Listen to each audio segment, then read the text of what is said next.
कहानी उस समय की है जब जॉनथन एक बोर्डिंग स्कूल में पढ़ा करता था। वो करीब 13 साल का था जब उसके साथ ये किस्सा घटा। एक दिन जब वो बाकी बच्चों के साथ क्लास में बैठकर पढ़ रहा था, तभी अचानक से एक जूनियर टीचर भागते हुए उनके क्लासरूम में आई और प्रोफेसर के कान में कुछ कहकर वहां से चली गई। प्रोफेसर ने अपना सेशन उस दिन के लिए वहीं खत्म कर दिया और सभी बच्चों को बताया कि स्कूल के पास वाली बिल्डिंग में कुछ ऐसा हुआ है जिसकी वजह से पूरे स्कूल का लॉकडाउन कर दिया गया है और किसी भी स्टूडेंट को अपने हॉस्टल या स्कूल प्रेमिसेस से बाहर निकलना अलाउड नहीं है। असल में स्कूल के पास वाली बिल्डिंग में एक पागल सीरियल किलर ने कुछ लोगों का मर्डर कर दिया था और वो स्कूल के आसपास ही घूम रहा था। इसलिए जब तक पुलिस उस सीरियल किलर को नहीं ढूंढ लेती, तब तक पुलिस ने स्कूल को बंद करवा दिया था। उस सीरियल किलर ने जिन भी लोगों को मारा था, उनका दाहिना हाथ उनकी बॉडी से गायब था।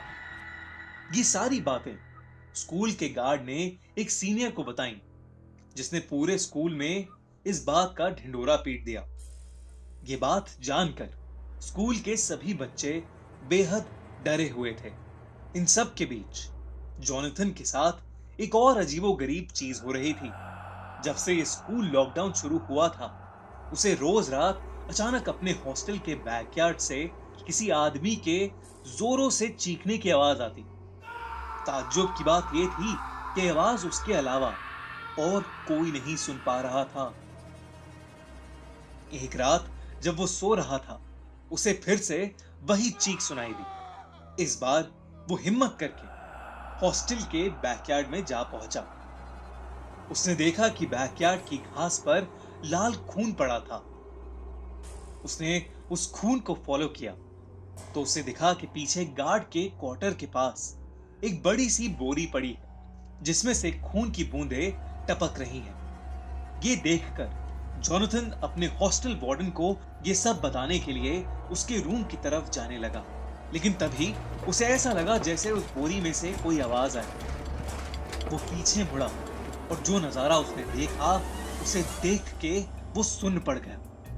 उस बोरी में से एक कटा हुआ हाथ निकलकर जमीन में रेंगता हुआ उसके पास आ रहा था। 13 साल का जॉनथन ये देखकर बेहद घबरा गया और चीखते हुए वहां से भागा। कुछ ही देर में उसे ऐसा लगा कि जैसे वो बोरी उन सभी कटे हुए हाथों से भरी है जिनको उस सीरियल किलर ने मारा था, और सभी हाथ रेंगते हुए उसके पीछे आ रहे हैं। जॉनथन जोर जोर से मदद के लिए चीखने लगा। उसकी चीख सुनकर हॉस्टल वार्डन और बाकी लोग भी उठ गए। वो बोरी देखकर स्कूल प्रिंसिपल ने तुरंत पुलिस को फोन किया और वहां बुला लिया।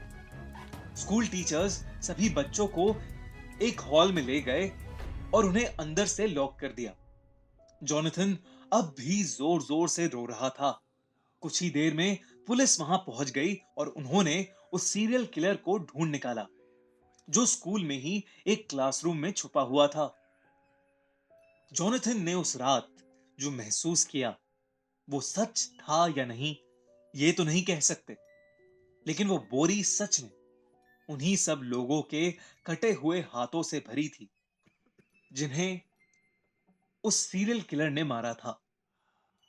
उस दिन के बाद से स्कूल का रूटीन तो नॉर्मल हो गया, लेकिन जॉनथन को आज भी वो खौफनाक सपना आता है जहां एक कटा हुआ हाथ रेंगते हुए उसके पास आ रहा है।